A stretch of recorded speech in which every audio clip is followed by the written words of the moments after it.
നിയമസഭാ തെരഞ്ഞെടുപ്പിന് മുന്നോടിയായി യുവാക്കളെയും വോട്ടർമാരെയും ആകർഷിക്കുന്നതിനുള്ള പ്രധാന നീക്കവുമായി ബീഹാർ മുഖ്യമന്ത്രി നിതീഷ് കുമാർ. ഓരോ തൊഴിൽ രഹിതരായ യുവാക്കൾക്കും പ്രതിമാസം 1000 രൂപ അലവൻസ് അദ്ദേഹം പ്രഖ്യാപിച്ചു.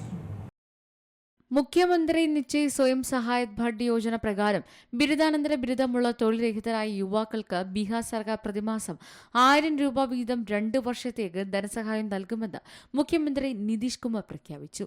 നേരത്തെ ഇന്റർമീഡിയറ്റ് പരീക്ഷകളിൽ മാത്രം വിജയിച്ച തൊഴിലില്ലാത്ത യുവാക്കൾക്ക് മാത്രമായിരുന്നു ഈ പദ്ധതി. എക്സിലെ ഒരു പോസ്റ്റിലൂടെയാണ് നിതീഷ് കുമാർ ഇക്കാര്യങ്ങൾ അറിയിച്ചത്.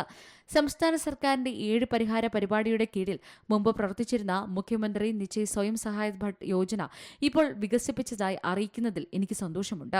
ഇതിന് കീഴിൽ ഇന്റർമീഡിയറ്റ് പാസ്സായ യുവാക്കൾക്ക് മുമ്പ് നൽകിയിരുന്ന സ്വയം സഹായ അലവൻസ് പദ്ധതിയുടെ ആനുകൂല്യം ഇപ്പോൾ കല, ശാസ്ത്രം, വാണിജ്യം എന്നിവയിൽ പാസ്സായ തൊഴിലില്ലാത്ത ബിരുദധാരികളായ യുവാക്കൾക്കും ലഭ്യമാക്കിയിട്ടുണ്ട്.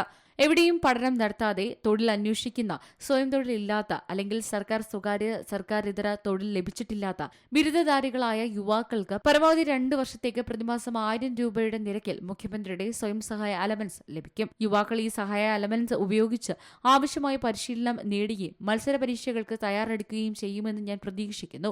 അങ്ങനെ അവരുടെ ഭാവി സുരക്ഷിതമാക്കാൻ കഴിയുമെന്ന് മുഖ്യമന്ത്രി പറയുന്നു. നിയമസഭാ തെരഞ്ഞെടുപ്പിന് മുന്നോടിയായിട്ടാണ് ഇപ്പോൾ ഈ പ്രഖ്യാപനം നടത്തിയിരിക്കുന്നത്. National desk, C Malayalam news.